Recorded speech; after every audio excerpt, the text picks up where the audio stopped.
Politics has always been a data game. Going back to the days of direct mail, Karl Rove mastered these strategies. As we emerged into the 21st century, of course, digital transformation hit politics hard. In 2008, social media was the defining technology. In 2012 and 2016, data was the defining technology. But there has been a narrative that data failed in 2016. There's also a counter narrative that data is powering AI, bots, and other tools that will inevitably be used in the 2018 midterms and be optimized beyond. So what lessons can we draw from the success and failures of 2016, and how is big data being used now without the narrative that, oh, data failed? Right. Yeah, no, absolutely. And we heard a lot of that after the campaign, and specifically from what happened with the Clinton campaign, people said, well, they relied on analytics. They relied on these predictive models, and at least that's what was being fed out publicly.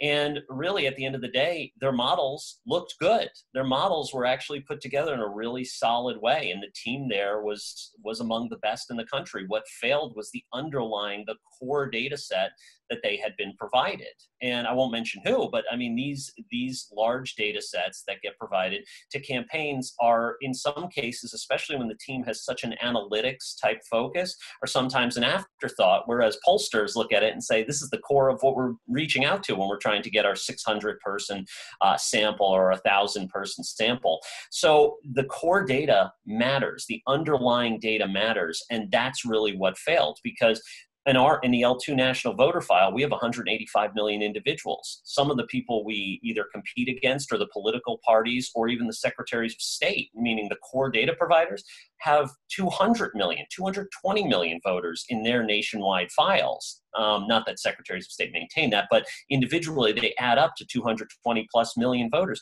So you say, what's the difference there? It's all about processing, cleaning, deduping, getting rid of garbage data.